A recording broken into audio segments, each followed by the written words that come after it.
Bismillahirrahmanirrahim. Assalamualaikum warahmatullahi wabarakatuh. Bismillahirrahmanirrahim.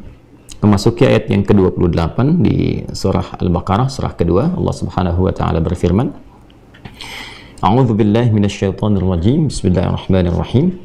Kaifa takfuruna billahi wa kuntum amwatan fa ahyaakum thumma yumitukum thumma yuhyikum thumma ilaihi turja'un. Di pertemuan sebelumnya kita telah mengkaji tentang orang-orang yang disinyalir oleh Al-Quran, bahkan diklasifikasikan pada golongan yang merugi, baik di tiga golongan utama secara garis besar dengan karakter-karakternya. Alladzina yanquduna ahdallahi min ba'di mitsaqih, yaitu orang-orang yang melanggar komitmen dengan Allah Subhanahu wa taala, baik itu komitmen dalam segi akidah, mengesahkan, mengimani Allah sebagai satu-satunya Tuhan yang layak disembah, komitmen juga mengaktualisasikan iman dalam wujud amal saleh. Kemudian yang kedua, dan ini cukup menarik ketika Allah Subhanahu wa taala mengawali dengan komitmen terhadap Allah, hablum minallah. Kemudian yang kedua itu terkait dengan hablum minal makhlukat, dengan makhluk, khususnya dengan manusia, hewan, tumbuhan, lingkungan. Wa yaqta'una ma amarallahu bihi ayyusal, dan mereka memutus berbagai dimensi yang Allah perintahkan untuk menyambungkannya dalam kehidupan mereka, baik itu terkait dengan dimensi rabbani, hablum minallah, ataupun juga dimensi sosial, al-bu'd al-ijtima'i, hablum minal makhlukat, yang telah kita urai dengan sangat detail, baik itu terkait dengan manusia, memutus hubungan kekeluargaan, persahabatan, nilai-nilai kebaikan universal, juga memutus hubungan dengan lingkungan dalam arti banyak berbuat kerusakan, banyak sekali menyalahi aturan-aturan yang merugikan dampaknya bagi kehidupan. Akhirnya di bagian ketiga, yufsiduna fil ard, perilaku ini mendorong kepada kerusakan. Jadi kalau orang-orang sudah tidak bertauhid, sudah tidak punya pegangan spiritual yang kokoh, kemudian hubungannya juga secara sosial tidak baik, maka karakternya akan cenderung merusak. Itu satu ketiga itu saling melengkapi. Nggak punya pegangan moral, jadi sudah bersifatnya Allah, maka burung tak bisa terbang. Nggak bisa kita katakan ini fulan figur teladan, figur yang baik, secara sosial bagus, tapi dengan Tuhan bermasalah, maka nggak bisa jadi contoh yang paripurna, ya. Atau sebaliknya, terlihat seperti baik hubungannya dengan Tuhan, dengan Allah Subhanahu wa taala, bahkan di hadis Muslim diisyaratkan terlihat seperti bagus salatnya, terlihat seperti bagus salatnya, terlihat seperti rajin puasa, tapi saat yang bersamaan semua latihan-latihan spiritual itu tidak memberikan dampak pada kehidupan sosial. Salat misalnya, apa fungsi sosialnya? Tanha 'anil fahsya wal munkar, mencegah pribadi yang bersangkutan dari perbuatan-perbuatan perilaku yang merusak, ya, yang berdampak pada lingkungan, fahsya, keburukan dari syahwat, pornografi, porno aksi, LGBT, hal-hal yang jorok, kotor, zina, dan sebagainya. Mungkar, perilaku yang diingkari oleh hati secara langsung, berdusta, mencela, ya, korupsi, ya, sampai ke tingkat tertingginya misalnya yang tak bisa ditoleransi sama sekali, merusak, membunuh, dan sebagainya. Nah, dampak-dampak ibadah spiritual ini, ada orang-orang yang terlihat rajin menunaikan, tapi tak punya dampak baik secara sosial. Ini pun tidak ideal. Kata Nabi, kelihatan sholat tapi kok gemar mencela, maka pasti sholatnya bermasalah, ya kan? Kemudian juga kelihatan berpuasa tapi juga gemar berselisih, misalnya gemar memecah, ya, gemar menumpahkan darah. Ini punya problem di duanya ini. Maka sosok ideal itu adalah yang bagus, tautan spiritualnya, hubungan dengan Tuhan, dengan Allah Subhanahu wa taala dia baik, dan kebaikan hubungan hablum minallah ini memberikan pancaran sosial yang baik juga. Nah, jadi dari sinilah kemudian tampil nilai-nilai ideal, akhirnya memberi maslahat, kan? Nah, kombinasi antara iman dan nilai sosial saleh yang tinggi itu melahirkan amal-amal yang produktif. Nah, inilah tipikal insan ideal yang tidak rugi, seperti spiritnya di Quran surah ke-103 itu. Wal 'asr innal insana lafi khusr, kan? Aku bersumpah, kata Allah, demi waktu, kesempatan, peluang yang aku berikan kepada setiap manusia untuk mengkonversi semua peluang ini menjadi kegiatan-kegiatan positif, karakter kinerja yang baik, ya, yang bernilai maslahat. Nah, hanya sebagian manusia tak mampu melakukan itu, sehingga peluang yang diberikan alih-alih menjadi maslahat, tapi menghasilkan kerugian. nggak dimanfaatkan dengan baik, lafi khusr. Sebagian manusia yang beraktivitas tak mampu mengonversi waktu yang aku berikan, kata Allah, dengan baik. Nah, ada orang-orang yang mampu menjadikan setiap peluang waktu itu punya nilai, value-nya tinggi di hadapan Allah dan bermanfaat dalam konteks sosial. Siapa mereka? Illal ladzina amanu, yaitu orang-orang yang punya kekuatan spiritual. Ya, dia punya hubungan komitmen yang baik dengan Allah, dia jaga. Ini kan karakter moral itu menjaga semua apa yang difikirkan, semua apa yang dilakukan.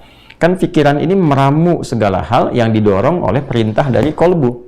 Kalau kolbunya memerintahkan sesuatu yang nggak bagus, ya karena bisikan-bisikan yang provokasi disampaikan setan lewat sifat fujur atau dikenal juga dengan nafsu, nanti dikelola oleh akal. Diramu tuh, ketika diramu oleh akal diperintahkan kepada seluruh bagian tubuh untuk bersikap. Ya, jadi pikiran ketika merumuskan ada seorang nanti datang cela ya. Nah, perintah itu datangnya dari mana? Dari kolbunya. Jadi di kolbu itu kalau nggak dikelola dengan baik, nanti bisikan setan yang diakomodir lewat sifat fujur. Ya, nanti muncullah kemudian apa yang disebut dengan nafsu. Innan nafsa la'amaratum bisu illa ma rahima rabbi. Quran surah ke-12 di ayat ke-53. Ya, fujurnya dari Quran surah ke-91. Kita nanti akan masuk ke situ ya, insyaallah pada waktunya di ayat ke-7 sampai 10. Wa nafsin wa ma sawwaha fa'alhamaha fujuraha ya wa taqwaha. Nah, sebaliknya kalau iman itu bisa kita kuatkan, sinyalnya dihidupkan, nanti iman mendorong sifat takwa. Iman itu ketika dikuatkan dalam jiwa, membuka sinyal takwa. Jadi kalau kita punya handphone ibaratnya, kita on kan itu kan, nah begitu di on kan hidup tuh, dia kan mencari sinyal kan. Nah itu ketika kita on kan iman itu, nanti dia memberikan sinyal kepada takwa. Nah takwa ini adalah akumulasi sifat-sifat kebaikan yang dibawa dari pancaran roh. Sedangkan roh bersumber dari Allah Subhanahu wa Ta'ala. Ini kita agak tinggi ngajinya ya. Ya, jadi Allah meniupkan roh, gitu kan? Wa nafakhtu fihi mir ruhi, Quran surah ke-15. Al-Hijr ayat 28 sampai 29. Wa idz qala rabbuka lil malaikati inni khaliqun bashara min salsalim min hama'im masnun fa idza sawaituhu wa nafakhtu fihi mir ruhi. Ketika ditiupkan roh karena sumbernya dari Allah, roh itu Quran surah ke-17 ayat 85. Wa yas'alunaka 'anir ruh qulir ruhu min amri Rabbi, karena bersumber dari Allah Subhanahu wa Ta'ala, maka dipancarkan semua yang bersumber dari Allah membawa akumulasi sifat kebaikan. Nah, akumulasinya itu disebut dengan takwa. Dialah karakter moral yang paling inti. Nah, ini kalau dihidupkan dengan cahaya iman, nanti iman memberikan takwa itu jalan kehidupan, diberikan cahaya, dia memancar ke semua bagian tubuh. Ya, nah pancaran ini yang akan membimbing pada kebaikan. Karena itu perilaku yang dibimbing oleh iman, digerakkan kemudian, ya, diberikan generatornya kepada sifat takwa, dia akan membimbing semua bagian tubuh kita berbuat baik. Berbuat itu disebut dengan amal. Kebaikan yang didorong dengan iman itu disebut dengan saleh namanya. Maka setelah iman muncullah amal saleh. Illal ladzina amanu wa 'amilus shalihat. Dipahami ya alurnya teman-teman? Karena itu sering akan banyak kita temukan dalam Al-Qur'an perpaduan antara iman dengan takwa yang melatih karakter kinerja. Jadi dari karakter moral, ya, mendapatkan data, diolah, dipancarkan sinyal, keluarlah karakter kinerja. Itu gambarannya, ya, secara cepatnya demikian. Karena itu di Al-Quran kita temukan iman, takwa, amal soleh, ya, atau iman dulu, amal soleh dulu, ujungnya takwa. Gambarannya senantiasa demikian. Ya, dzalikal kitabu la raiba fihi hudal lil muttaqin. Takwa. Siapa itu orang takwa? Alladzina yu'minuna bil ghaib, iman, wa yuqimunas shalah, amal soleh, wa mimma razaqnahum yunfiqun, amal soleh. Nanti bentar lagi kita mau puasa Ramadan. Dibuka dengan iman dulu kan? Ya ayyuhalladzina amanu. Amal solehnya apa? Kutiba alaikumus shiyam kama kutiba alal ladzina min qablikum. Takwanya di ujungnya la'allakum tattaqun. Jadi perpaduan antara iman kan kemudian dengan takwa melahirkan amal soleh. Selalu hablum minallah, hablum minal makhluqat. Saya tidak katakan hablum minan nas ya, karena tidak salah bukan. Cuma kurang komprehensif saja, kurang meluas. Jadi kalau hablum minan nas itu hubungan dengan manusia saja. Sedangkan interaksi kita di bumi ini tidak hanya dengan manusia, ya, dengan hewan, dengan tumbuhan, dengan lingkungan. Maka kita sebut dengan hablum minal makhluqat. Ya, hubungan dengan makhluk sekitaran kita. Ekosistem kehidupan yang ada di muka bumi ini pada khususnya. Baik, kemudian kita kembalikan teman-teman sekalian, jika karakter moralnya bermasalah, imannya punya persoalan, saat yang bersamaan hubungannya dengan lingkungan juga tidak baik, maka cenderung merusak. Wa yufsiduna fil ard. Maka semua yang dilakukan cenderung mengarahkan pada kerugian, hal yang tidak positif. Ya ulaika humul khasirun. Maka orang-orang ini merugi, dan yang dilakukan semuanya berpotensi menghadirkan kerugian. Jadi kalau orang sudah rusak moralnya itu, ya, kemudian dampaknya ke lingkungan nggak bagus, pasti merugikan. Cost-nya sangat tinggi sekali. Ya, baik kepada kesehatan juga akan merugikan. Orang nggak punya karakter moral nih, terus perilakunya buruk, ya, lalu dia akan membuat apa saja yang kira-kira mendatangkan untuk memenuhi kebutuhan nafsu. Nafsu itu bisa duniawi, bisa materi. Ya, sekarang orang demi uang bikin apa saja, nggak peduli merusak atau tidak, nggak peduli bahkan ya mengancam nyawa atau tidak. Ya, bikin obat-obatan yang penting dapat keuntungan yang tinggi. Orang cakap sekarang dapat cuan yang banyak, dia tak peduli ada orang menderita, mungkin orang meninggal, orang wafat, ya kan? Dia berbisnis, yang penting dia dapat keuntungan, tak peduli produk yang dipasarkan itu punya nilai atau tidak, atau bahkan mungkin membahayakan, kualitasnya nggak bagus, ya, meresahkan dan sebagainya. Nah, banyak hal, ya, termasuk juga ke aspek-aspek mungkin yang kita lihat seperti penanaman nilai spiritual. Ya, ini juga jadi catatan, ustadz-ustadz ceramah, ya, harus juga bisa dilihat, harus dipersiapkan dengan baik. Itu kan, ceramah harus bisa memberikan manfaat, jangan sampai datang nggak peduli. Yang penting nyampaikan sesuatu ukurannya dunia, itu sudah bertentangan dengan nilai-nilai moral. Ya ayyuhal mudaththir qum fa'anzir wa rabbaka fakabbir wa thiyabaka fatahhir wa rujza fahjur wa la tamnun tastakthir. Ya, ini kaidah-kaidah dasar di surah Al-Mudaththir itu. Hai orang yang telah berselimut pengetahuan, sebelum mengajar tuh belajar dulu. Belajar yang benar. Jangan sampai datang ke tempat orang mengajar, ya kan, tak menguasai materi, yang penting kelihatan orang bicara 1-2 pulang. Itu nggak disukai dalam Al-Qur'an. Ya. Qum fa'anzir, kalau sudah punya ilmu sesuai dengan materi yang akan disampaikan. Orang butuh tafsir, belajar tafsir. Orang butuh hadis, belajar hadis. Dan sampaikan kalau belum punya kemampuan. Diundang ngajar hadis, nggak punya kepakaran di bidangnya, sampaikan. Saya bukan di bidangnya. Referensikan orang lain untuk mengajar, itu lebih baik. Ya, wa rabbaka fakabbir, niatkan untuk mendekatkan orang-orang kepada Allah. Itu niat dari awal tuh.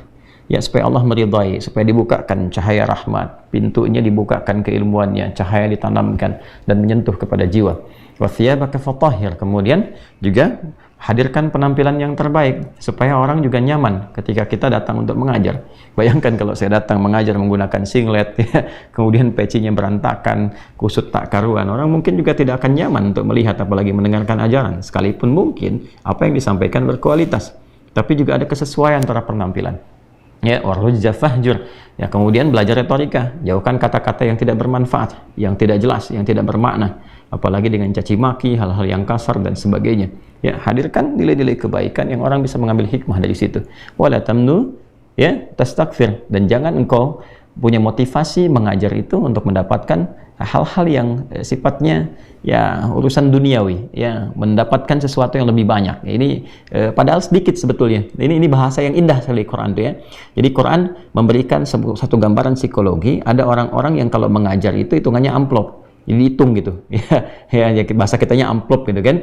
Wah, ini kalau di sini besar, sini kecil, sehingga prioritaskan yang ini dibandingkan dengan yang ini. Ya, padahal boleh jadi orang-orang yang berharap itu sudah luar biasa, menyusun segala hal, menyiapkan segalanya, kadang-kadang menjual ini dan itu hanya untuk mendengar. Tiba-tiba datang hanya 5-10 menit, dia pergi begitu saja, ya kan? Dia mengejar yang lainnya, atau dia tinggalkan hanya untuk mengejar ya sesuatu yang nilai besar. Itu rendah di sisi Allah Subhanahu wa taala. Ini gambaran, ini contoh. Jadi karakter moral itu memberikan dorongan yang kuat pada karakter kinerja. Itu gambarannya. Nah teman-teman sekalian, orang-orang yang punya perilaku 3 hal tadi, hubungan dengan Allah nggak bagus, secara sosial juga tidak baik, lalu sifatnya cenderung merusak, itu lalu kemudian oleh Al-Quran secara satir diberikan satu pengingat yang kuat, tegas, ya, tapi dalam saat yang bersamaan juga ada kecaman yang sangat kuat sekali, ya. Maka Allah sampaikan di ayat ke-28, kaifa takfuruna billah. Hei, perilaku engkau yang menyimpang ini itu bagian dari pengingkaran atas komitmen yang telah engkau bangun dengan Allah dan aturan-aturan yang telah engkau tetapkan, yang dengan itu engkau berkehidupan, ya kan? Nah, jadi perjanjian antara manusia dengan Allah ketika akan memulai tahap kehidupannya itu kan berkomitmen mengesahkan Allah, siap berbuat kebaikan dan menjadikan segala aktivitas itu dalam kerangka ibadah. Maka yang diberikan panduan oleh Allah, dituntun lewat Rasulullah. Itu kan jelas di Quran surah ke-7 Al-A'raf di ayat ke-172. Wa idh akhadha rabbuka min bani adama min zuhurihim dzurriyyatahum wa ashhadahum ala anfusihim alastu bi rabbikum qalu bala syahidna. Kalimat bala syahidna seringkali kita bahas ini dalam beberapa topik pembahasan termasuk dalam bab akidah. Bala syahidna Ini komitmen tertinggi yang nanti akan setiap waktu, bahkan 5 kali dalam sehari, dikuatkan terus komitmen ini dalam sholat yang kita kenal dengan syahadatain, itu kan? Ya, asyhadu an la ilaha illallah wa asyhadu anna Muhammad Rasulullah. Ini komitmen. Apa komitmennya? Alastu bi rabbikum, untuk menjadikan Allah Subhanahu wa taala, ya kan, sebagai Rabb. Nah, ini sifat rububiyah yang disampaikan. Ya. Dan di sini tergantung juga pada tingkat pemahaman kita untuk belajar dengan baik sehingga bisa memahami ini dengan pemahaman yang komprehensif. Rububiyah itu mencakup bukan hanya aspek ketuhanan, tapi juga perawatan, pemeliharaan, pemenuhan kebutuhan. Jadi ketika Allah mengatakan saya Rabbu, bukan sekedar di situ ada komitmen untuk menuhankan Allah satu-satunya sebagai Tuhan yang kita sembah, tapi saat yang bersamaan juga ada feedbacknya dari semua komitmen itu bahwa Allah akan merawat kita. Kan seperti Allah merawat alam, makanya disebut Rabbul Alamin. Sifat rububiyah ini menghasilkan satu nama indah disebut dengan Rabb. Ya, Alhamdulillahi Rabbil Alamin, yang merawat, memberikan kebutuhan, menyehatkan, menyembuhkan, memaafkan kalau salah, mengampuni kalau berbuat dosa, dan turunan-turunan yang lainnya, ya kan? Nah, inilah yang menjadikan kita seringkali kalau bermohon menggunakan kata Rabb. Ya Rabbighfirli wa liwalidayya warhamhuma kama rabbayani shaghira. Rabbana atina fid dunya hasanah wa fil akhirati hasanah wa qina adzabannar. Dan bagian-bagian lain yang terkait dengan turunan sifat-sifat manusia yang mungkin, ya kan, memintakan perlindungan atau berbuat hal-hal yang berpotensi menjadikan diri kita secara fitrah memanggil nama ini, termasuk saat berbuat salah. Rabbana zalamna anfusana wa illam taghfir lana wa tarhamna lanakunanna minal khasirin. Rabbana la tu'akhidna in nasina aw akhtana, dan seterusnya ayat. Ini gambarannya. Nah, ini teman-teman sekalian, dari komitmen yang sudah ada ini, ya kan, kemudian diturunkan dalam bentuk syahadat dan dikuatkan tiap hari setidaknya 5 kali tuh dalam sholat tuh, untuk bisa kalimatnya diimplementasikan dalam semua aspek kehidupan kita, perilaku kita. Nah, ketika komitmen ini, kalimat ini diwujudkan dalam bentuk perilaku, ya, maka itu yang disebut dengan ibadah namanya. Ibadah, bukti penghambaan kita kepada Allah. Dan konsekuensi dari sebuah komitmen itu kan adanya perilaku yang menunjukkan kita punya komitmen. Apa komitmennya? Diwujudkan dalam bentuk perilaku. Saya mencintai keluarga. Apa wujud komitmen cinta itu? Saya buktikan dengan kasih sayang, menyayangi istri, menyayangi anak-anak, bermain dengan mereka, bercanda, menyenangkan, dan sebagainya. Itu bagian dari komitmen. Nah, karena itu, hasil dari ini menghasilkan ibadah. Ibadah. Ini. Ya kan? Nah, ini satu konsep yang sangat dahsyat dalam Islam, ya. Nah, ibadah. Kemudian, satu hal yang dihasilkan dari komitmen ini, syahadat, kebertuhanan kita kepada Allah Subhanahu wa Ta'ala. Yang paling menarik adalah, ini kan dari awal pokok penciptaan. Ya kan? Usia 4 bulan dalam kandungan, kan? Ini kan belum terlahir, ya kan? Komitmen ini sudah dibangun sebelum tercipta, ya, sebelum ajal ditetapkan, ya. Jadi dibangun komitmen lalu ditetapkan oleh Allah beberapa hal dalam berkehidupan, baik itu ajalnya, rezekinya, dan sebagainya. Nah, yang paling menarik dalam bahasa Arab, mencipta itu disebut dengan khalaqa, ya kan? Penciptanya khaliq, yang tercipta makhluk. Nah, kaitan antara ibadah dengan penciptaan, jadi visi penciptaan ini diarahkan untuk ibadah, nanti disampaikan oleh Allah secara singkat dan padat di Quran, surah ke-51, Adz-Dzariyat, ayat 56. Wa ma khalaqtul jinna wal insa illa liya'budun. Nih, korelasinya. Nah, apa hubungan ibadah ini dengan aspek kebertuhanan, dengan nilai-nilai rububiyah yang terkandung di dalamnya? Nanti korelasinya ditemukan di Quran surah ke-20 Thaha ayat ke-14. Ya. Innani anallahu, Allah, la ilaha illa ana, nggak ada Tuhan selain aku yang layak dipertuhankan, fa'budni, maka buktikan komitmen kebertuhanan engkau itu dengan beribadah kepadaku. Ini di Islam itu Masya Allah semuanya jelas, teratur, terukur dengan sempurna. Nggak ada celah bagi kita untuk bisa menyoal atau bahkan mengelak gitu ya. Karena saking sempurnanya, yang ngaturkan Allah itu. Nah, nanti dari titik ini pun ketika kita bertanya lagi, bagaimana caranya beribadah? Bagaimana caranya beriman dengan baik, menjaga komitmen ini? Itu diterangkan kembali nanti. Ya, Dengan apa? Satu, diberikan satu panduan yang disebut dengan Al-Quran. Ya kan? Di Al-Quran dijelaskan pokok-pokok keimanan. Bahkan terkait dengan ilmu untuk menguatkan iman. Fa'alam annahu la ilaha illallah. Dan ilmunya nanti dibagi cabang lagi. Nanti melahirkan 6 pokok itu kan. 6 rukun iman. Terkait dengan ibadah dijelaskan. Apa saja yang pokoknya. Seperti sholat. Kemudian juga nanti ada puasa, ada zakat, ada haji, umrah, dan sebagainya. Yang paling menarik ketika Anda bertanya, ini ada nih keterangannya di Al-Quran. Tapi caranya bagaimana? Ya kan? Maka Masya Allah, detil diterangkan lagi. Setelah itu ditunjukkan langsung bukan hanya penerang, bukan hanya pencerah, tapi juga penuntun. Jadi penerang, pencerah, penuntun. Dengan adanya apa? Ditunjuknya seorang Rasul untuk menjelaskan. Ya, membawa tuntunan untuk menjelaskan ini sebagai jalan hidup dalam Al-Quran, ya, dan juga di dalam bahasa Arab bahkan secara pokok disebut dengan sunnah, sesuatu yang disusun untuk menjadi jalan yang diikuti. Sunnah. Sumbernya dari siapa sunnah ini? Segala yang dilekatkan kepada Rasul. Segala yang dilekatkan kepada Rasul, ya, baik perkataan, perbuatan, sifat, sikap, dan sebagainya disebut dengan hadis. Maka kita mengenal istilah Al-Quran dan hadis, kemudian Al-Quran dan sunnah. Gambarannya. Ini teman-teman sekalian.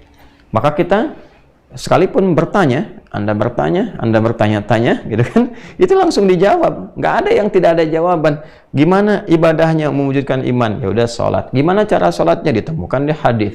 Gimana prakteknya? Ditemukan di sunnah. Apa implikasi sholat bagi lingkungan, bagi kehidupan kita? Jelas. Dijawab lagi di Quran. Ada semua. Quran surah ke-29 misalnya, ayat ke-45. Inna sholata tanha 'anil fahsya wal munkar. Ini terkorelasi. Bisa nggak sampai di titik ini saja dulu kita merenungi? Jadi kalau bukan dari pencipta kita, bagaimana manusia bisa membuat seperti ini? Ya, coba bisa nggak ditunjukkan saat ini atau esok hari misalnya, ada manusia yang bisa membuat konsep kehidupan seperti ini. Terukur, teratur, sempurna. Saling berkorelasi. Sulit. Dan komparasikan dengan keyakinan manapun. Silahkan. Coba lihat bagaimana konsep antara nilai-nilai ketuhanannya, dan di Quran itu nggak ada masalah. Anda mau cari dari sisi apapun nggak bisa menyoal. Makanya konsep ketuhanan dalam Islam itu konsep ketuhanan yang paling jelas, nggak bisa disoal. Ya mau disoal bagaimana gitu? Semua dijelaskan. Dari mulai dijelaskan kenapa Tuhan itu ahad, mesti satu, ya, tidak beranak, tidak diperanakan, dan harus berbeda dengan makhluk, dan semua logis sekali. Laisa kamitslihi syai' wa huwas samiul basir. Dia kan sifat-sifat pokok Tuhan itu dipertuhankan, nggak boleh sama dengan selain Tuhan, dengan makhluk. Kalau ada sama berarti akan berpeluang menjadi Tuhan, ya kan? Nah, makanya kalau manusia berpasangan, Tuhan tidak boleh berpasangan. Manusia beranak, diperanakan, maka Tuhan nggak boleh hasil dari peranakan atau bahkan berpasangan untuk melahirkan, karena itu sifat-sifat makhluk. Jadi kalau ada makhluk kemudian punya sifat demikian bisa menjadi Tuhan, nah maka jadi problem di sini. Nah kenapa? Karena sebagian makhluk juga berpotensi bisa jadi Tuhan, ya kan? Nah, maka harus totally different, harus beda sama sekali, 100%. Ya, 100% berbeda. Nah ini masuk akal semua, jadi nggak bisa disoal. Masalah ibadahnya jelas, diatur dengan sempurna. Coba, di mana bisa Anda tunjukkan praktek ibadah secara nas, dalil, itu bisa dilacak sempurna. Ya, jadi bukan rekayasa manusia, Tuhannya berfirman, dijelaskan oleh nabinya, runtut dari awal sampai akhir. Dan bukan penemuan rekayasa gitu, dituntun pakai dalil tuh. Dan dijelaskan kenapa begini, kenapa begitu, dampaknya apa, prakteknya bagaimana, dan nyata hasilnya. Hasilnya nyata. Kalau engkau kerjakan ini, maknanya begini. Kalau engkau lakukan ini, hasilnya akan seperti ini. Jelas. Secara teoritis itu jelas, dipandu, panduannya jelas. Kemudian secara praktikal juga nyata hasilnya. Kerjanya nyatanya luar biasa gitu. Dan ini nggak ditemukan dimanapun. Ini menunjukkan kalau nggak ditemukan dimanapun karya manusia, bahwa ini bukan karya manusia. Ini menunjukkan, ini firman Tuhan. Ini petunjuk Allah Subhanahu Wa Taala yang menunjukkan kebenaran risalah Islam. Nah ini, penjelasan ini seharusnya menjadikan manusia yang berakal. Sekali lagi, manusia yang berakal. Kan anugerah terbesar dari manusia itu setelah imannya kan akalnya. Ya, dengan akal ini berpotensi dia bisa meramu dan menerima berbagai data. Data diolah jadi informasi, informasi diolah jadi knowledge, jadi pengetahuan. Nah ilmu ini yang bisa menguatkan iman. Jadi rangkaian atau struktur berpikir manusia itu sangat luar biasa yang tidak ditemukan di makhluk lain, terlebih hewan misalnya. Ya, jadi dengan adanya akal itu dia bisa bagaimana melogikakan, menerima dengan baik, menyusun argumentasi yang jelas. Seharusnya Semua uraian ini dari aspek keimanan, aspek ibadahnya, dampaknya kepada sosial disebut dengan muamalah. Ya kan? Kemudian pilar keempatnya bermuamalah, beribadah dengan elok, dengan baik, dengan indah, ada akhlak gitu kan. Dijelaskan semua. Nah, seharusnya dengan kerangka berpikir manusia yang tinggi, dengan akal yang sangat luar biasa, dia memahami bahwa ini sebuah kebenaran yang nggak mungkin bisa ditolak, sulit menolaknya. Nah, maka apa yang menjadikan manusia tertutup tak mampu memahami ini? Nah, sesuatu yang menjadikan seorang itu menutup dirinya, tertutup, tak bisa membaca, dalam bahasa Arab itu disebut dengan kafara namanya. Nah, kafara. Ya, kafara. Diserap ke dalam bahasa Inggris menjadi cover. Cover, gitu kan? Nah, serapan di bahasa Inggris itu juga ada beberapa atau bahkan dikatakan banyak dari bahasa Arab. Seperti sugar, dari sukar. Ya kan? Kahwa jadi coffee gitu kan? Nah, kemudian ini cover. Cover itu cover. Cover itu kan penutup dari luar. Ya, ketika ditutup isinya nggak bisa kebuka. Ya kan? Nah, seseorang yang menutup dirinya sehingga belum terbuka ini semua untuk difikirkan, direnungkan, dia punya potensi akal, ya, tapi dia nggak mau kemudian mengkaji. Lahum qulubun la yafqahuna biha. Diberikan penglihatan ya, orang sholat, dia nggak mau riset kenapa dia sholat ya. Lahum a'yunun la yubsiruna biha. Diperdengarkan azan Quran supaya dia mendengar. Kan banyak orang dengar azan pengen tahu, tiba-tiba dia dapat hidayah kan, masuk Islam. Ya, poinnya tuh bukan pada masuk Islamnya sebetulnya. Poinnya pada penggunaan akalnya untuk membuka celah hatinya sehingga dengan ikhtiar itu dia bisa mendapatkan hidayah dari Allah. Itu poin terindahnya gitu. Ya, tapi pada prinsipnya adalah ketika seseorang menutup dirinya, ya kan, tidak menggunakan fungsi ini, lahum qulubun la yafqahuna biha wa lahum a'yunun la yubsiruna biha wa lahum adhanun la yasma'una biha. Enggak digunakan semua ini, maka dalam bahasa Arab disebut dengan kafar. Kalau itu berlanjut di setiap era, generasi, ada juga yang begini ditemukan, nggak mau lihat, nggak mau dengar, nggak mau kaji, maka berubah menjadi fi'il mudhari, yakfur, jamaknya yakfurun. Kalau dijadikan orang kedua seakan dihadapkan di hadapan mata, maka menjadi takfurun. Maka muncullah ayat ke-28. Kaifa takfuruna billah. Bagaimana engkau bisa menutup diri, ya, sehingga ingkar atas semua keterangan yang telah Allah hadirkan kepadamu. Ah, apa yang diingkari itu, apa yang ditutup dan bagaimana konsekuensinya, kita akan lanjutkan setelah menunaikan sholat Isya berjamaah. Baik, kita lanjutkan teman-teman sekalian. Dari konsep ideal yang telah kita bahas bersama menjelang Isya tadi, bahwa tujuan kita berkehidupan adalah untuk menampilkan semua nilai-nilai kemuliaan, berkreasi pada nilai-nilai yang bermanfaat, baik untuk pribadi, keluarga, juga lingkup sosial. Dan lebih daripada itu, semua apa yang kita lakukan, kerjakan, menghadirkan kesuksesan dan kebahagiaan di semua dimensi kehidupan yang kita lalui. Bukan hanya di dunia, tapi membuka peluang-peluang kebaikan saat meninggalkan dunia ini. Baik di alam kubur, ataupun juga sampai di akhirat. Dan itu mesti dibuka dengan komitmen iman yang melahirkan karakter kinerja amal soleh dalam konsep ibadah. Nah, setelah kita bahas bersama pada maghrib tadi, bahwa semua apa yang disampaikan dalam Islam begitu mudah dipahami, begitu logis, dan juga begitu efektif nyata hasilnya. Semua itu tentunya bagi insan yang berakal, memiliki daya fikir yang kuat, mampu meramu berbagai hal, sehingga dapat menyimpulkan mana benar, mana salah, mana baik, mana tak baik. Sangat mudah untuk dipahami bahwa ini adalah sesuatu yang benar, sesuatu yang menuntun pada kebaikan, yang membahagiakan dan menyukseskan. Maka, di saat semua yang disampaikan ini seharusnya mudah untuk dipahami dan dilaksanakan, masih ada sebagian yang menutup diri. Tadi disampaikan, perilaku menutup diri itu disebut dengan kafar. Ya, kafar diserap ke dalam bahasa Inggris menjadi cover, dan sudah kita bahas tadi sebagai gambaran. Nah, perilaku ini jika berkelanjutan di era Nabi SAW sudah dijelaskan, semacam ini mudah dipahami sesuai dengan eranya, kemampuan menangkapnya, kemudian juga kemampuan-kemampuan untuk melakukan ini diberikan tuntunan dalam syariat yang sepadan.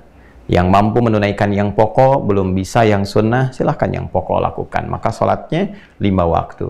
Bila ingin menambah itu semua sehingga dampak sosialnya pun akan bertambah, silahkan tambahkan dengan sunnahnya. Ketika Anda menunaikan sholat duha, dijelaskan apa manfaat sholat duha terhadap kehidupan sosial.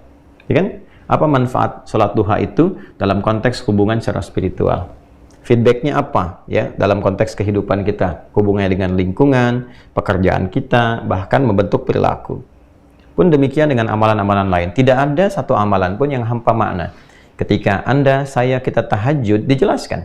Ya, tahajud ini waktunya seperti ini, caranya begini, fungsinya begini. Baik fungsi spiritualnya apa, fungsi yang mengaitkan dengan karakter moralnya apa. Inna nasyi'atal laili hiya ashaddu wat'an wa aqwamu qila. Getarannya ke jiwa begitu kuat. Ya, kalau Anda ingin membuktikan itu tinggal bangun malam. Kalau bangun malam dalam suasana yang tenang, suasana hati sedang nyaman, coba berdoa. Beda nggak rasanya dengan siang hari? Pasti sentuhannya akan berbeda, ya kan? Kemudian dampak-dampak spiritualnya apa? Ini turun Quran surah 17 kan? Ayat 79 sampai dengan 81. Wa minal laili fatahajjad bih nafilatan lak. Sebagian malam Anda bisa bangun, ya walaupun itu bukan amalan pokok, amalan tambahan sunnah, tapi dampaknya apa? Asa ayyab'atsaka rabbuka rabb maqaman mahmudah. Hubunganmu yang terkoneksi dengan Allah dengan baik bahkan meningkat tinggi itu ya membuka semua ruang-ruang konektivitas itu yang memudahkan engkau untuk mendapatkan capaian-capaian yang tinggi, maka mengantarkan engkau ke puncak yang terbaik karena Allah Maha menguasai segalanya. Ya, wa qur rabbi adkhilni mudkhala sidqin. Engkau punya akses yang bagus dengan Allah. Allah membuka semua akses untukmu dalam beraktivitas. Wa akhrijni mukhrajas sidqin, memberikan jalan keluar ketika engkau merasakan kesulitan. Wa ja'alni min ladunka sultanan nasira. Ya, dan ketika engkau mengalami satu kebuntuan, butuh pertolongan, Allah langsung menolongmu karena aksesmu kuat terhadap Allah. Ya, jadi digambarkan dengan sangat jelas. Namun tentunya sejak di era Nabi SAW ada perilaku-perilaku menutup diri. Ya kan? Ada orang-orang yang masih menutup, belum mau menerima karena memang mungkin ada orientasi-orientasi dunia yang merasa bahwa dengan mengikuti ini, nah ada kesalahpahaman di sini.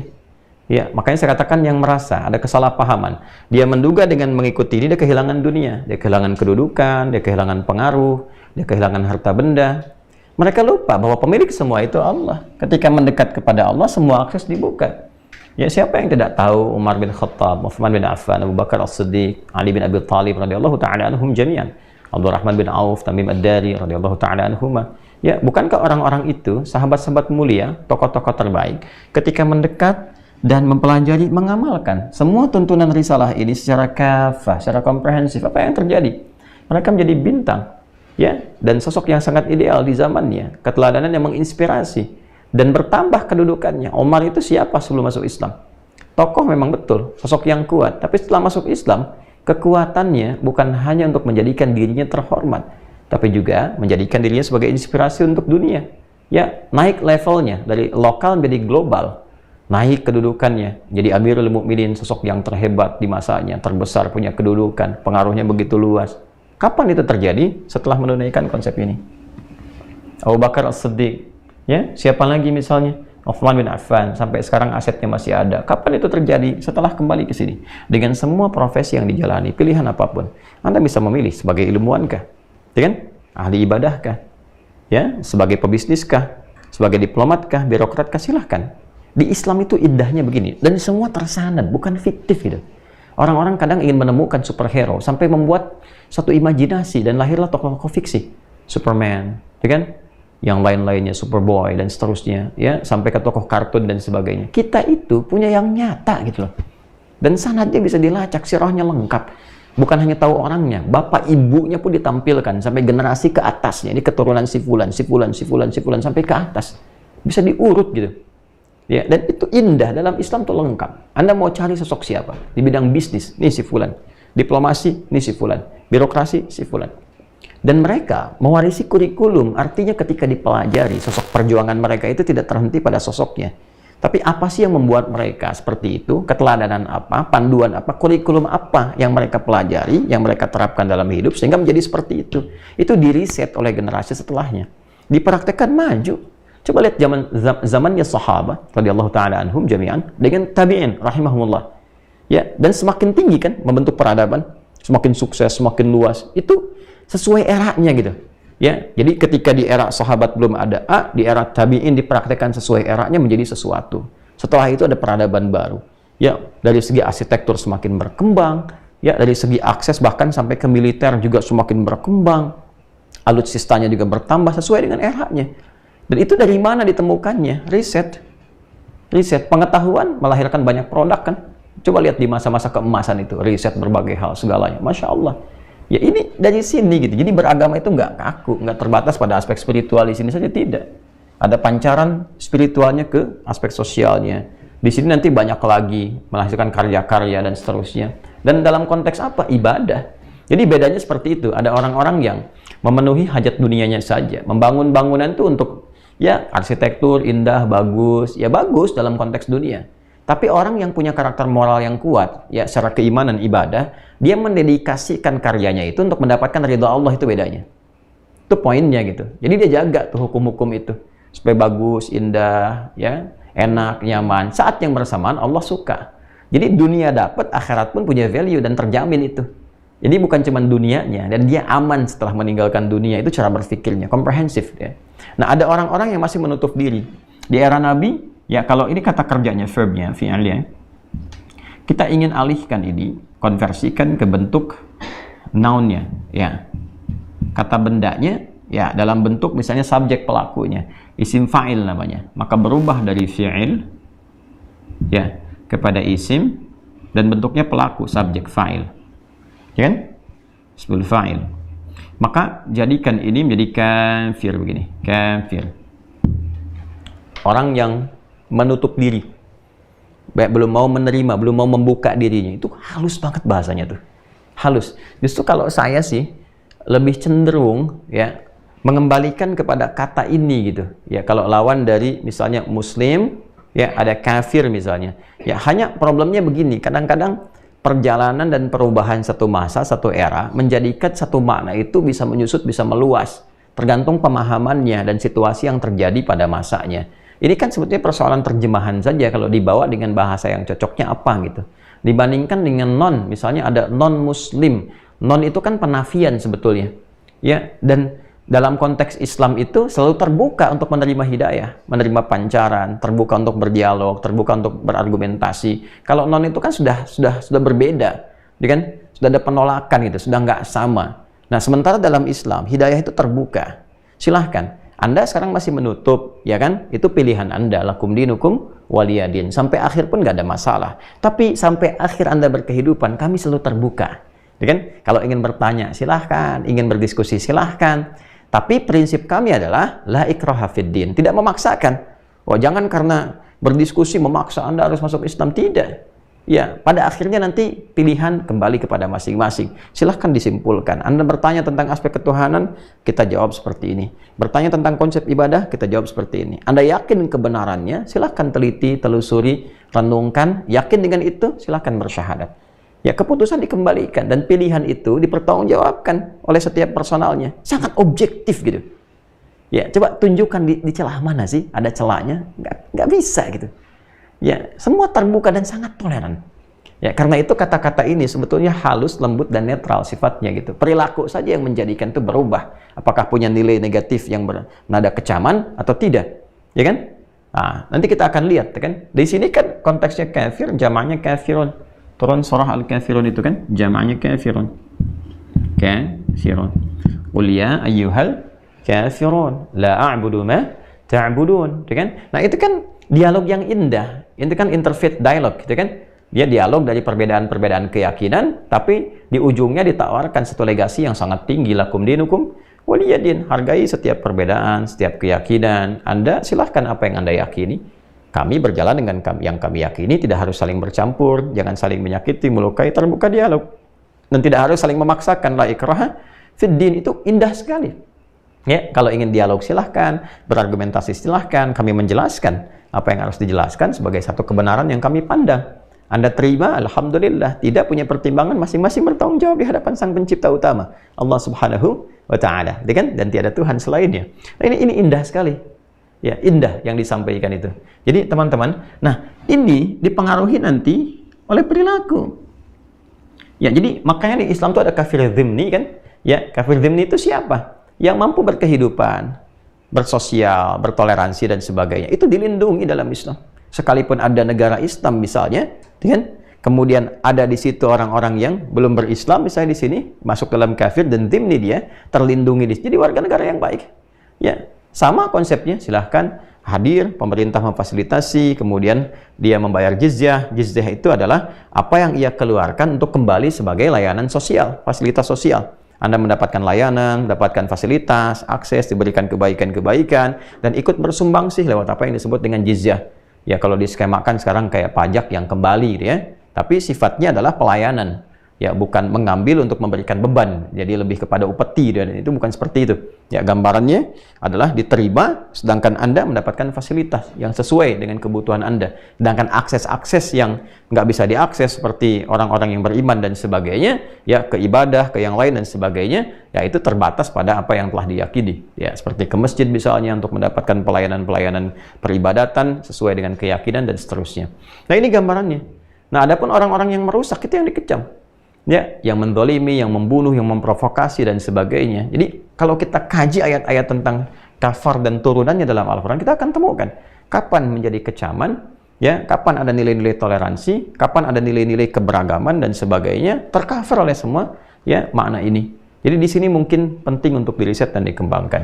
Nah, kalau kata kerjanya kemudian berkelanjutan, bukan hanya di satu era saja, tapi juga era berikutnya, generasi berikutnya, maka berubah jadi fi'il mudhari yakfur.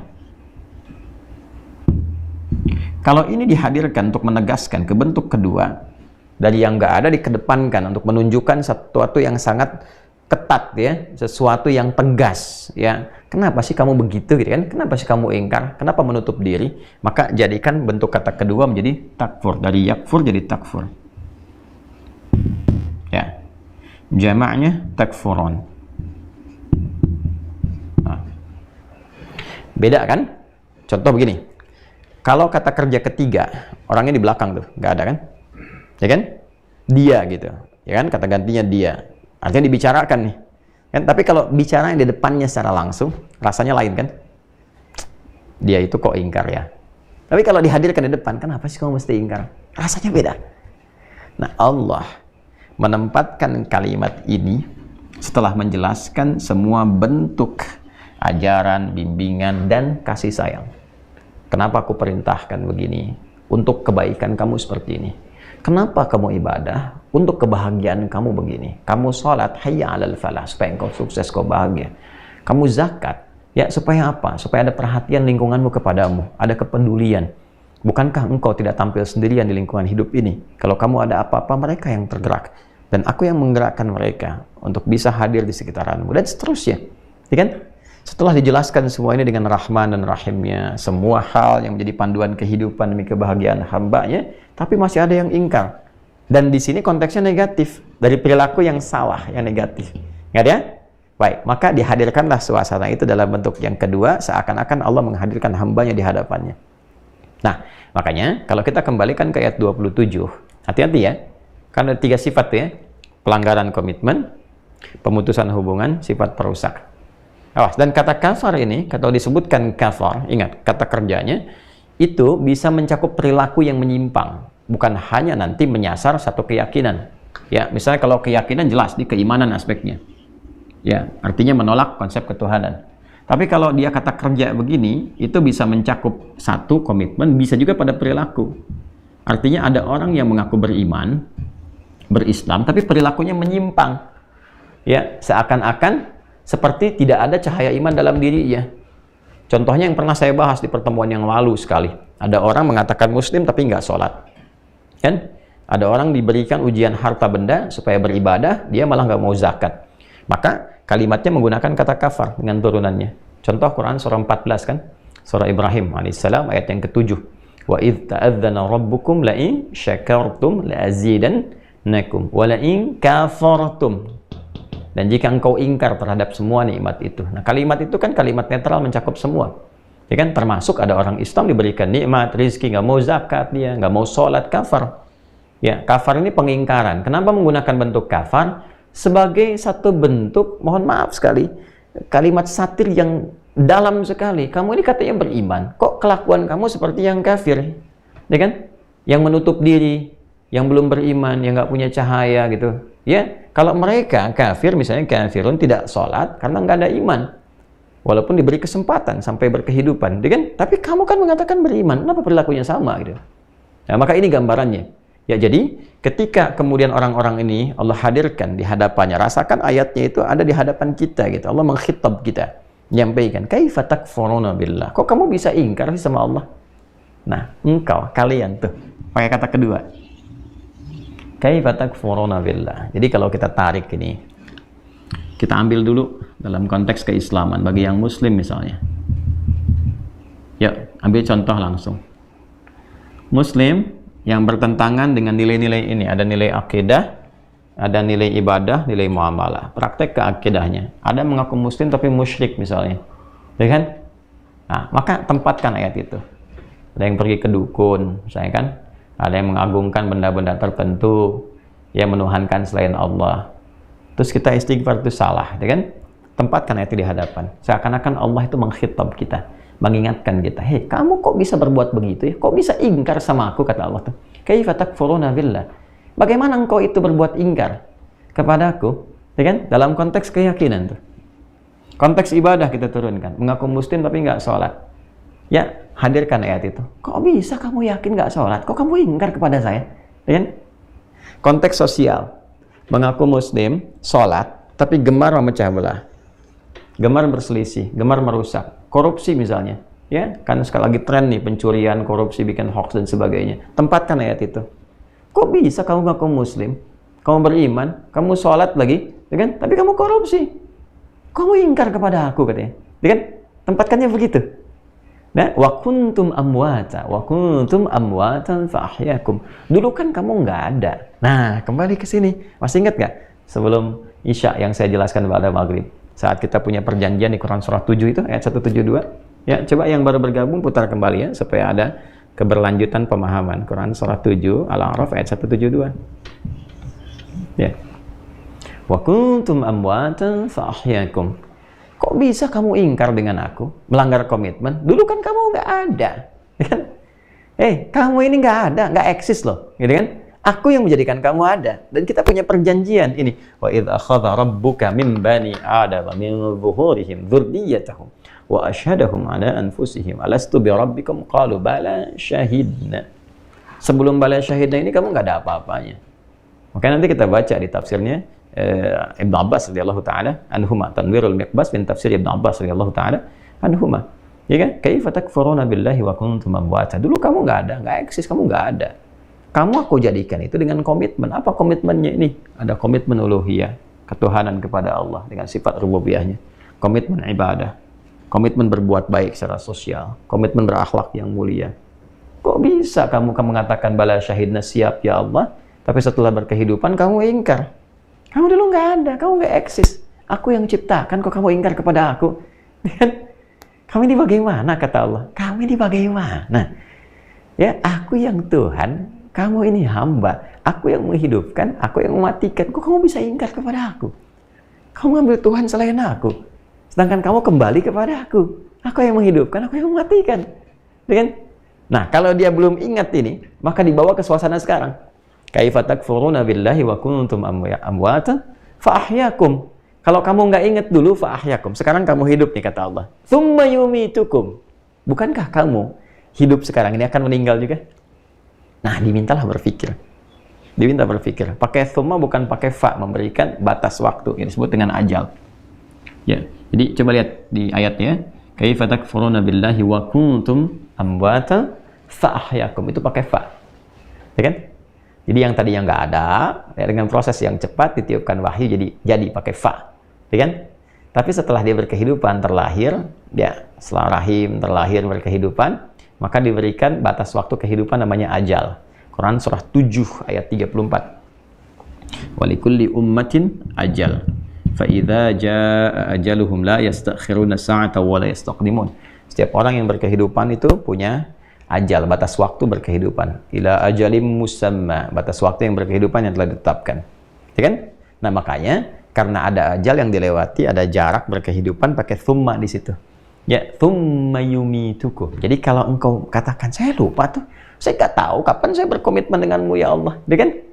Kalau kamu lupa, sekarang sadar, mumpung masih hidup. Gitulah bahasanya. Sekarang kamu hidup kan?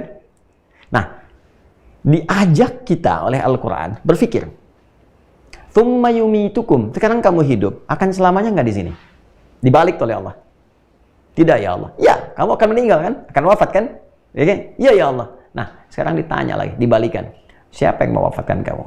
Setelah wafat kamu kemana? Diajak berpikir. Coba, setelah wafat kamu kemana? Ya kan? Temukan jawabannya. Cari dimanapun referensi, kitab, apapun yang menerangkan secara detil kehidupan setelah kematian.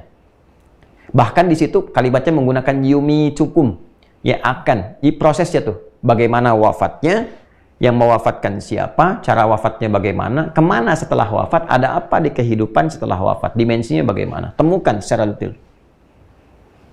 Ya. Kalau bukan penciptanya, nggak mungkin bisa menjelaskan. Di Al-Quran itu tuntas. Cara meninggalnya, kan? Hamba-hamba yang mendekat dan taat kepada Allah perilakunya baik. Turun Quran surah ke-89 ayat 27 sampai 30. Ya ayyatuhan nafsul mutmainnah irji'i ila rabbiki radiyatan mardiyah. Dipanggil dengan panggilan yang indah. Ya kan? Kemudian nafasnya mulai kedatangan maut. Quran surah ketiga ayat 185. Kullu nafsin dha'iqatul maut. Yang bawa mautnya siapa? Allah tugaskan malakul maut. Quran surah 32 ayat 11. Qul yatawaffakum malakul mautil ladzi wukkila bikum. Ya kan? Pindahnya kemana nanti kubur. Afala ya'lamu idza bu'thira ma fil qubur. Kehidupannya bagaimana di alam kubur. Kalau tadi konsisten perilakunya baik, di Quran surah ketiga Al-Imran misalnya ayat 169 sampai 171 misalnya. ولا تحسبن الذين قتلوا في سبيل الله أمواتا بل أحياء عند ربهم يرزقون فرحين بما آتاهم الله من فضله ويستبشرون بالذين لم يلحقوا بهم من خلفهم ألا خوف عليهم ولا هم يحزنون. Lengkap kok. Sampai nanti yang ingkar bagaimana ditampakkan kepada yang neraka pagi dan petang, cara meninggalnya bagaimana, jelas. Tuh, coba temukan. Bisa di mana temukan itu? Nah, kita diajak berpikir sekarang, kamu hidup ya, kata Allah tuh sekarang. Kamu nggak ingat saya ya, kamu ingkar kepada saya. Kamu berbuat curang dalam perilaku, katanya muslim, katanya beriman, tapi curang, suka mencela, berselisih dan sebagainya, berbuat maksiat, intinya demikian. Sedangkan kamu yakin akan meninggal. Kok nggak merubah diri persiapan untuk pulang? Pada yang beriman. Kamu yakin saya Tuhan. Kamu sudah tahu saya Tuhan. Kamu akan kembali kepada saya. Dan kamu tahu kalau kembali itu mesti bawa bekal baik. Karena pilihannya cuma surga dengan neraka. Kalau kamu sekarang merasa bekalnya kurang, kenapa engkau nggak perbaiki? Sehingga sisa waktumu lebih baik dari sebelumnya. Lalu kita bertanya, caranya bagaimana ya Allah? Turunlah taubat. Tubu ilallahi taubatan nasuha. Dan langsung dicintai oleh Allah. Innallaha yuhibbut tawwabin. Dan jelas, terurut sekali. Ini kalimat penyesalannya. Misalnya Quran surah 7 Al-A'raf tuh, dari ayat 26 sampai 27 tuh, sampai kita temukan Rabbana zalamna anfusana wa illam taghfir lana wa tarhamna lanakunanna minal khasirin. Akumulasinya Quran surah kedua ayat 286. Rabbana la tu'akhidna in nasina aw akhtana sampai dengan ujungnya. Lalu mendapatkan cintanya di Al-Baqarah ayat 222. Innallaha yuhibbut tawwabin wa yuhibbul mutatahhirin. Jadi dosanya di Quran surah keempat tuh. Dari mulai di ayat ke-17 misalnya, ya kan? Sampai dengan ayat ke-18-nya. Innamat taubatu 'ala Allahi lil ladzina ya'maluna as-su'a bi jahalatin tsumma yatubuna min qarib dan seterusnya. Ada. Ditemukannya di mana juga? Islam tuh utuh, jelas. Nah, ini bagi yang muslim. Ya, bagi yang belum beriman, masih menutup diri, kafir, dibalik oleh Allah. Nah, sekarang kata Allah, kalau engkau meninggal, kau mau kemana? Coba, yang engkau yakinin sekarang, coba cari, terangkan. Sampai engkau ketemu. Ya, kalau meninggalnya bagaimana? Ada nggak keterangannya?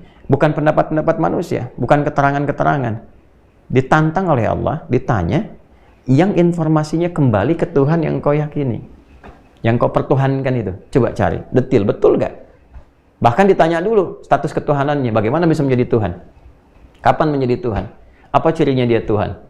Lalu dikomparasikan, sampai kita yakin betul gitu. Jadi Islam itu menelisik sampai ke tingkat keyakinan tertinggi.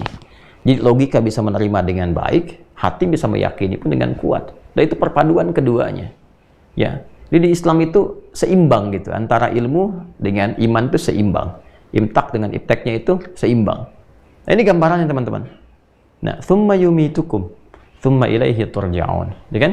Nah, kemudian kamu diwafatkan, dihidupkan kembali, dibangkitkan, ya. Untuk kembali kepada Allah Subhanahu wa taala. Kaifa takfuruna billahi wa kuntum amwata? Bagaimana engkau sih bisa menjadi pribadi yang ingkar? Sementara dulu engkau nggak eksis, disindir tuh, satir sekali, ya kan? Lalu Anda katakan misalnya, saya lupa ya Allah, ya kan? Saya lupa, kan nggak tahu dulu dalam kandungan bagaimana. Tapi kan kamu sekarang hidup, kamu diingatkan sekarang. Kau dengar adzan, kau lihat orang sholat, kau lihat ceramah. Sekarang kau buka YouTube, era digital ada pengajian. Kau bisa kau mampir ke tempat-tempat yang belajar ngaji, pelajaran-pelajaran demikian. Hah? Dulu engkau nggak ada. Fa'ahyakum, Allah hidupkan. Mumpung masih hidup sekarang, pelajari dirimu. Kemana engkau akan pulang? Persiapkan dirimu. Ya, thumma yumitukum, karena pada saatnya engkau akan meninggalkan dunia, engkau wafat. Thumma yuhyikum. Nah, dari setelah itu ada kehidupan kembali, dibangkitkan lagi. Dan tidak hanya sampai di situ, Allah jelaskan nanti di ayat lain. Tadi yang saya sampaikan, bagaimana meninggalnya, prosesnya bagaimana, saat dibangkitkan seperti apa. Thumma ilaihi turja'un, pada akhirnya engkau akan mempertanggungjawabkan semua perilakumu itu saat kembali kepada penciptamu. Kalau bahasanya diambil kepada Allah kalimatnya, ya, dan Allah mengkhitab, memberikan peringatan kepada hambanya dengan menampilkannya sebagai objek yang kedua, kata kerja kedua di hadapannya, maka rasakan ayat ini untuk kita. Maka seakan-akan Allah berbicara kepada kita, ya di hidayat misalnya kan, ya masih nggak memungsikan telinga dengan baik, atau bicaranya kurang bagus, ya kan, sehingga menyakiti orang lain dan sebagainya. Rasakan untuk kita, kaifa takfuruna billah, gimana sih lisan kamu begitu? Kau belajar, kau tahu dalil, kau tahu ayat begini, lisan kamu kok menyakiti orang lain gitu kan? Ya, perilaku kamu kok nggak bagus gitu. Sedangkan kau mengatakan beriman, ngajar orang lagi. Atamuruna an-nasa bil birri wa tansawna anfusakum wa antum tatluna al-kitab afala ta'qilun. Pandai kamu nyuruh orang lain, ngajarin orang. Ya, sementara engkau sendiri tidak melakukan itu dan engkau tahu paham isi tuntunan Al-Qur'an itu. Ya, akal kamu dipakai nggak ada Quran tuh? Masya Allah, Quran surah kedua ayat ke-44 tuh. Nanti kita kan baru di ayat 28 ya. Masuk ke situ diingatkan. Lima taquluna ma la taf'alun. Di surat As-Saff tegaskan lagi. Kenapa engkau mengerjakan, tidak melakukan apa yang kau sampaikan pada orang? Ya, tempatkan ayatnya. Ya, engkau akan meninggal loh. Ya, engkau akan meninggal. Apa tetap mau dipertahankan seperti itu perilakunya? Kau ngaji Quran katanya, kau belajar sunnah. Tapi perilakumu nggak mencerminkan Quran dan sunnah. Kau mencela orang, kau bersikap buruk pada orang, merasa yang paling benar. Ya di hidayat, ya kan? Kamu akan meninggal. Perbaiki itu. Ya kan? Dan kamu akan kembali kepada Rabbmu. Aku sedang bicara padamu. Dan rasakan ayat itu begitu. Rasakan begitu. Jadi kalau kita sudah bisa menempatkan dan tahu bahwa diri kita ini tidak akan selamanya di dunia, kita akan kembali, maka orang cerdas, al-qayyis itu, orang yang cerdas, dia menyiapkan. Ya, Anda kan kalau mau bepergian siap-siap kan? Ya kan? Ya, yang mau haji sebentar lagi siap-siap, ya kan? Yang mau umrah juga siap-siap. Ya, perjalanan dunia juga siap-siap kan? Anda kalau dinas, teman-teman yang nonton nih, yang Anda sekarang ikut belajar, yang taruhlah misalnya Anda sekarang punya tugas-tugas di perusahaan kah, kan? Atau tugas-tugas misalnya di kedinasan kah? Anda kan tugas dinas keluar kota, mungkin nggak berangkat kalau nggak ada bekalnya. Nah, Anda kan harus punya visi kan, dan punya misi juga, tujuannya apa, tempatnya di mana, dijelaskan semuanya, ada petunjuknya, ya kan? Juklak-juknisnya seperti apa. Dan di Islam tuh lengkap. Anda dalam kehidupan interdunia saja punya persiapan. Sekarang mau meninggalkan dunia, persiapannya bagaimana? Nah, ini tempatkan ayat itu ya sesuai dengan nilainya, sesuai dengan rasanya, maka kesannya kepada jiwa akan berbeda di semua aspek nih. Nah, tempatkan sebagai orang tua misalnya, ayat ini bawa ya pada diri kita, tadaburnya itu sebagai orang tua. Ya, tadaburnya. Misalnya ayah ibu nih, kamu nih gimana sih membiarkan anakmu berbuat maksiat? Kamu kan akan dihisab. Aku titipkan kepadamu bukan hamba yang lain. Kan kau minta-minta dulu, mohon-mohon dengan punya keturunan. Sekarang setelah ada kau nggak perhatikan. Kau ingkar kepada aku, kan? Aku yang titipkan kepadamu, kenapa kau ingkari? Dengan aku berjanji, aku menepati. Engkau meminta, aku yang mengingkari. Bagaimana sih? Ya kan? Dibalikin lagi, tempatkan lagi ke situ. Sehingga tadaburnya enak. Nanti ada tazkiyah. Ya, tazkiyah itu bagaimana menjadikan satu ayat memberikan kesan kepada jiwa, menuntun akhlak untuk berbuat. Lalu dilakukan dalam kehidupan.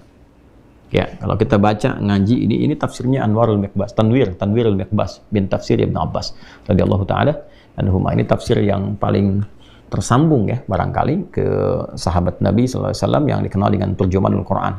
Ya, termasuk juga keponakan Nabi sallallahu alaihi wasallam, ya Ibnu Abbas radhiyallahu taala anhuma, anaknya paman Nabi Abbas radhiyallahu taala anhu. Ya. Nah, ini kita temukan yang paling awal, nanti ada Ibnu Jarir At-Tabari, setelah itu nanti ada misalnya Ibnu Katsir, lalu juga ada Mafatihul Ghaib Ar-Razi, kita punya juga di sini. Nah, ini ya Tafsirul Kabir, ya, ini disebut dengan Mafatihul Ghaib Ar-Razi, ya kan? Nah, nanti ada yang lain juga kita tunjukkan sampai ke Tahrir, At-Tahrir wa Tanwir yang saya riset juga. Disertasi saya di S3 yang salah satunya mengerjakan itu. ya at-ta'lil nahwi, jadi menganalisis kajian gramatikal dari kitab Tahrir Tanwir, 30 juz Al-Quran. Dari sisi kebahasaannya bagaimana gitu, bahasa Al-Quran 30 juz digali dari segi sisi nahwu gramatikalnya, dan apa pengaruhnya kepada tafsir, apa pengaruhnya kepada perilaku dalam berkehidupan dan sebagainya. Ya.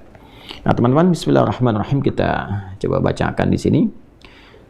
Qala al-mu'allif rahimahullahu ta'ala, yang menyampaikan kepada kita ini, yang merangkum dari keterangannya Ibnu Abbas radhiyallahu ta'ala anhuma kepada kita, menuliskan di sini, kaifa takfuruna billah.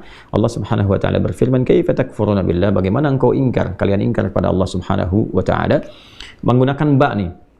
Ba itu kan punya 14 ya maknanya. Di antaranya nanti ada ba yang menunjukkan ilsaq, musahabah, sababiyah, gitu kan, ghayah. Nah, di sini mungkin kita lebih dekatkan kepada ghayah, tapi kita bisa ambil di sini sifat ilsaq dan musahabah. Jadi bagaimana engkau bisa ingkar kepada Allah? Tujuannya kan ingkarnya itu kepada siapa? Kepada Allah. Balik sababiyah, sedangkan sebab hidupmu pun karena Allah. Ilsaq, sedangkan yang melekat mengawasi engkau itu Allah. Musahabah, sedangkan yang mengawasi engkau itu Allah. Kok bisa kamu ingkar? Ya gimana sih kamu ingkar? Sebab adanya engkau itu karena Allah. Dengan ya, sedangkan kau diawasi Allah, merasa diawasi Allah, merasa dekat diawasi oleh Allah, diketahui oleh Allah, tapi masih bisa berbuat sesuatu yang ingkar gitu kan. Jadi di mana tuh kedalaman atau kebeningan berfikirnya? Ya. Ya, ala wajhi ta'jib. Jadi di sini disampaikan dalam bentuk ta'ajjub itu, kalau ke manusia itu heran yang dalam. Ya, heran yang dalam. Ya, kalau dikembalikan ke sifat Allah, sifatnya kecaman yang dalam. Kan? Kecaman yang dalam yang menghadirkan kesan kepada kita, ditanamkan satu keheranan. Jadi kalau kita bacakan juga, iya ya, kok bisa begitu ya? Ya, kan di dunia manusia juga walaysa kamitslihi syai'. Di dunia kita juga ya, misalnya begini, ada orang berjasa sekali tuh. Ya, taruhlah orang tua saja lah. Ya, ayah, ibu, kan? Ibu yang telah mengandung, melahirkan, merawat dan sebagainya, memberikan perhatian dan sebagainya. Tiba-tiba anaknya durhaka. Terus ibunya berkata, "Nak, kok bisa berkata kasar sama ibu, nak? Ibu kan yang ngandung kamu, nak, yang melahirkan, memberikan ASI, merawat, menyayang kamu, gak pernah nyakitin. Kok sekarang kamu kata-katanya kasar sama ibu? Kok bisa begitu?" Ya kan? Ibu punya rahim, dan ingat Allah sifatnya rahim. Loh, coba rasakan suasana itu tuh. Balik, dan Allah tuh lebih dalam. Aku yang menghidupkan engkau. Ibumu mengandung, tapi aku yang menghidupkan engkau. Dan aku yang menghidupkan ibumu, ya kan? Lalu kau bersikap seperti itu kepada aku, gitu kan? Nah, di mana cara berpikirnya tuh? Ya, makanya ini menggunakan bentuk ta'jib. Wa kuntum amwata. Sedangkan engkau itu dulu dalam keadaan tidak eksis, nutfan fi aslabi abaikum, yaitu engkau masih berbentuk campuran spermatozoa dengan ovum, masih proses, belum ada kehidupannya, belum ada roh ditiupkan. Nanti bisa dilihat, dilacak ini di yang paling gampang di Al-Arba'in ya, Al-Arba'in An-Nawawiyah, nomor hadis yang keempat tuh. Ya, dari Abdullah bin Mas'ud radhiyallahu taala anhu. Ya, qala an abi Abdurrahman bin Mas'ud, ya, an abi Abdurrahman Abdullah bin Mas'ud radhiyallahu taala anhu qala Rasulullah sallallahu alaihi wasallam wa huwa as-sadiqul masduq, in ahadakum yujma'u fi batni ummihi 40 yawman nutfah, kan, thumma yakunu mithla dhalika 'alaqa, thumma yakunu mithla dhalika mudghah. Di sini dikatakan nutfan fi aslabi abaikum fa ahyakum, ya, fi arhami ummahatikum. Kamu dulunya nggak eksis, nggak ada. Setelah itu aku berikan kehidupan. Tadi yang Al-A'raf ayat 172. Di dalam rahim dibentuk. Ya, teruskan hadisnya. Ya, setelah usia 4 bulan kandungan, yang 40 hari ketiga, 40, 120 hari, 4 bulan kandungan. Thumma yursalu ilaihil malak fayanfuhu fi ruh. Diutus malaikat meniupkan roh. Maka muncullah kemudian kehidupan di alam kandungan. Thumma yumitukum 'inda inqita'i ajalikum, ya kan? Kemudian setelah itu apa yang terjadi? Ya, engkau hidup, berkehidupan. Tadi yang saya sampaikan. Ya, jadi kan saya udah baca ini, jadi makanya saya terangkan dengan lebih luas. Kalau di sini kan seperti tafsir Jalalain, singkat. Kalau pengen lebih panjang, kita lihat di tafsir lain dengan karakternya masing-masing, gitu kan? Nah, gambarannya apa? Kalau engkau mengatakan saya lupa, dulu pernah punya perjanjian, sekarang kamu hidup, kamu diingatkan sekarang.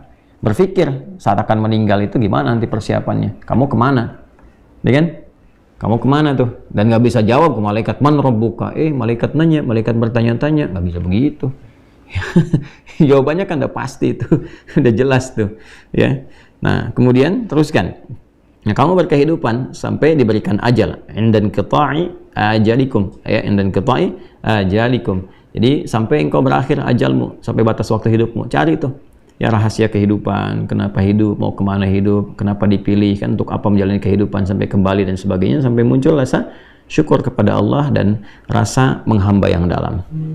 Kemudian thumma yuhyikum lil ba'thi, lalu setelah itu dihidupkan kembali, ya. Di alam kubur diberikan kemudian kesempatan, lalu setelah itu dibangkitkan lil ba'thi, dibangkitkan untuk persiapan kembali kepada Allah. Thumma ilaihi turja'un fil akhirati fayajzikum bi a'malikum thumma ini dia dzakara minnatahu alaihim. Ya, faqala ayat 29-nya. Maka di sini dijelaskan di tafsir ini wa fil akhirati fayajzikum bi a'malikum. Maka ketika engkau dibangkitkan sudah di situ titik terakhirnya. Nggak ada kembali lagi, nggak ada koreksi lagi, pada akhirnya semua hisab. Maka akan dibalas sesuai dengan apa yang telah dikerjakan, terkumpul dalam kitab Iqra kitabak kafa bi nafsika al-yawma 'alaika hasiba. Nanti setelah masuk ke surah Al-Isra ya, kita akan bahas itu. Nah, jadi sekarang kesimpulan yang kita dapatkan adalah ayat ini memberikan pengingat yang dalam kepada kita semua untuk mengoreksi diri, berevaluasi, berkontemplasi atas semua tindakan perilaku yang telah kita lakukan dalam berkehidupan setidaknya sampai dengan malam ini waktu Indonesia bagian barat. Lihat hidupnya mau kemana, ya kan? Dan kita menyadari bahwa kehidupan ini sifatnya sementara, pasti akan berpulang. Sampai detik ini persiapannya apa? Mengapa masih ada perbuatan-perbuatan yang melanggar komitmen dengan Allah dari segi keimanan? Ya, kenapa nggak dilatih iman supaya kuat, supaya terpaut kita dengan Allah sebagai Allahus Samad? Kenapa masih ragu? Kenapa kadang masih ingkar, ya kan? Ya, belum paham qada dan qadar padahal sudah jelas babnya keseluruhannya. Dari segi ibadah, katanya muslim, telat kok dalam menunaikan sholat, ya kan? Telat juga dalam mengeluarkan zakat, katanya muslim, kok masih ingkar, ya kan? Ada yang bahkan nggak sholat, berpikir karena akan wafat. Ya, dari segi muamalah, katanya muslim, sholat, tapi kok nggak baik hubungan sama orang tua, sama teman dan sebagainya. Ini semua terkoneksi, terintegrasi, jangan dipotong-potong ya. Oh, kalau gitu lebih baik hubungannya bagus, akhlaknya bagus, ya daripada sholat nggak bagus. Cara berpikir yang salah. Nggak sholat tuh udah nggak bagus, nggak sholat tuh udah nggak berakhlak. Salah satu hamba, ciri hamba yang nggak berakhlak itu dan tingkat nggak berakhlak paling tinggi itu nggak sholat, karena nggak berakhlak sama Rabb penciptanya. Ya, Anda nggak sopan sama orang tua, itu akhlaknya masih terhadap hamba ke hamba. Nggak sopan terhadap Allah, nggak sholat, nggak sopan terhadap pencipta. Jadi nggak berakhlak. Orang itu jangan disampaikan yang penting akhlaknya bagus, nggak sholat nggak apa-apa. Nggak sholat tuh nggak berakhlak, gitu ya. Nggak sholat tuh nggak berakhlak, nggak berakhlaknya langsung kepada Tuhan, pada pencipta. Dan justru akhlak tuh muncul dari sholat, dari ibadah. Kan dari sholat tuh tanha 'anil fahsya wal munkar. Ya, tanha 'anil fahsya wal munkar itu melahirkan akhlak. Itu gambarannya. Ya, kalau perbuatan baik yang dilatih lewat pendidikan namanya adab. Ya, jadi bedakan antara adab dengan akhlak. Akhlak tuh perbuatan baik yang dilatih lewat ibadah. Ya kan? Akhlak dari kata khalaq. Ya, khalaq itu menciptakan, yang tercipta makhluk, penciptanya khaliq, karakternya akhlak. Untuk menunjukkan hadirnya akhlak muncul lewat ibadah. Makanya kata khalaqa disandingkan dengan ibadah. Wa ma khalaqtul jinna wal insa illa liya'budun. Maka lahirlah akhlak. Ya kan? Nah, dari akhlak itu nanti muncul akumulasinya. Tunggalnya di khuluq nanti. Ketika dia mendekat kepada Rabb, dia menunaikan ibadah, maka lahirlah akhlak yang tinggi. Wa innaka la'ala khuluqin azim. Demikian disifati Nabi Muhammad SAW dengan karakter yang mulia itu. Nah, ini gambarannya teman-teman sekalian yang kita bahas dan tempatkan dengan baik. Kesimpulannya koreksi diri supaya menjadi pribadi yang lebih mulia sebelum kita kembali kepada Allah Subhanahu wa Ta'ala. Lalu setelah itu nanti kita kalau udah paham nih sampai ayat 28, barulah dijelaskan dengan rinci. Dari mulai konsep berkehidupan bagaimana. Kan Anda pasti akan bertanya kan, setelah berevaluasi bagaimana menjalani kehidupan. Itu Allah terangkan. Ini loh risalahnya saat manusia diciptakan, langit, bumi, manusia pertama, tujuannya untuk seperti ini. Jadi indah ayat Quran itu nyambung semua gitu. Nggak ada yang terputus. Nah, sekarang kita koreksi dulu, setelah paham duduk, kita bertanya bagaimana memulainya. Nah, caranya akan kita sambungkan di pertemuan berikutnya insya Allah. Semoga Allah memaafkan kita, mengampuni kita, menyayangi kita, dan menjadikan kita hamba Allah yang diridhai oleh Allah Subhanahu wa Ta'ala, dicintai oleh Rasulullah sallallahu alaihi wasallam. Allahumma taqabbal minna innaka antas sami'ul alim wa tub 'alaina innaka antat tawwabur rahim. Rabbana atina fid dunya hasanah wa fil akhirati hasanah wa qina adzaban nar. Wa sallallahu ala sayyidina Muhammad wa ala alihi wa sahbihi ajma'in wa akhiru da'wana subhanakallahumma wa bihamdika